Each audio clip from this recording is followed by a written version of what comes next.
All right, we're on to the fifth game here. Major match. One game to decide it all. That is right. One last final game. I love game fives. I had to go get something to eat there for a second because I was feeling kind of depressed. I don't think that Stork has it in him to win this. Stork is not a clutch gamer. Stork did great in the first two games, made Fantasy look like a noob in those first two, but the last two games, Fantasy made Stork look like a noob. It's been pretty one-sided, and now Fantasy is riding that wave. He is riding a wave of confidence, and Stork has got to be crushed at this point. Not able to close it out as early as he would have liked.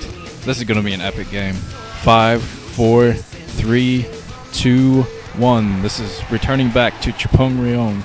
So we'll see if Stork goes for another kind of cheese. I think he probably should try to cheese again and really throw Fantasy off.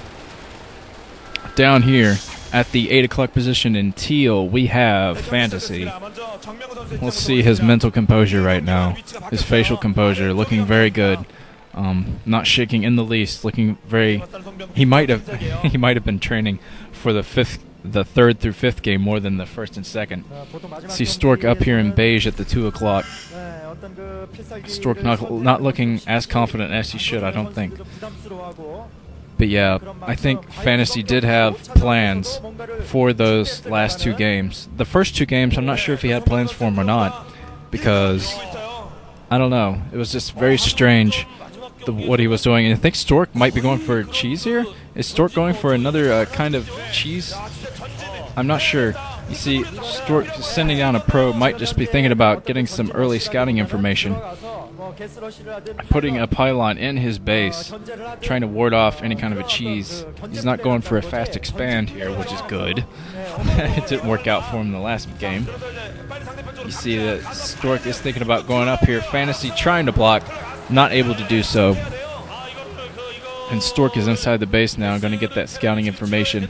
Going to make sure that Fantasy is not doing anything crazy, taking the gas. So that's going to slow Fantasy down and force him to pull some SCVs off the line to deal with the assimilator. Stork has got to, I think, do a lot of harassment here if he wants to win this game. Fantasy so far in the last two games, doing the harassment, doing a great contain, and then the harass game. I'm not quite sure what Stork was thinking in that fourth game, to be honest, going for a fast Nexus when it's so prone to drop. But we'll see what he does here. He's getting a gateway up inside of his base here, going for an assimilator of his own. And now Fantasy's got to work at getting this assimilator now. I don't think it's going to hurt him too much, besides pulling those SCVs off the line.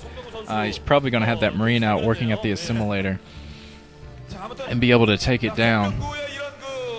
Still chasing that probe around. The probe got a little bit of gas there. Doing what he can to stop, just keep Fantasy at a little bit of a disadvantage. Now Fantasy is moving up to get the scout. There's the barracks still pumping there. With that Marine out, that simulator is going to go down pretty shortly. So Fantasy not too far behind on us as far as his gas goes. He's going to be able to get his refinery out right there, warding that scouting probe away.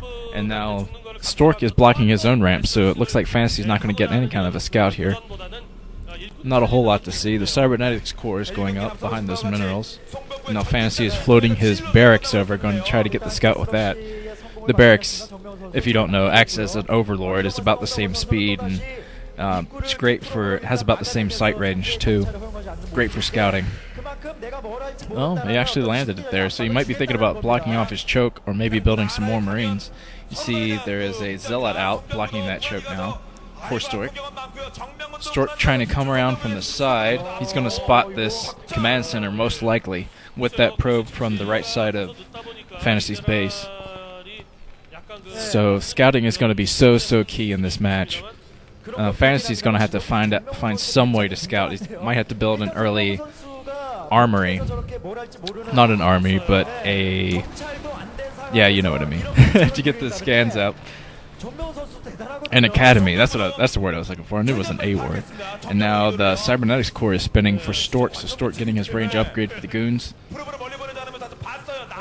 bunker being built, so Fantasy's definitely looking at a long game here, blocking that that little choke by the side with his barracks. Probably getting some good vision there too on a probe that might try to come and scout.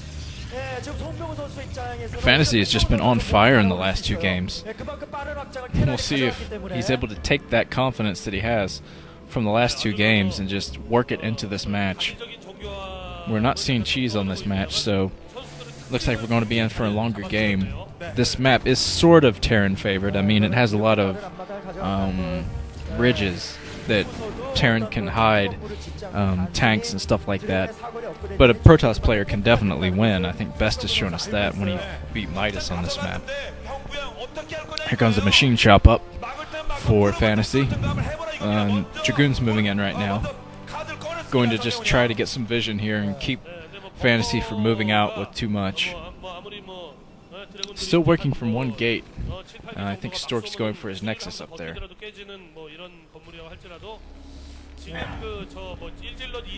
Looks like there's a Dragoon and a Zealot up here. 2 Dragoons and a Zealot for Stork. Stork is just pushing a lot of troops down.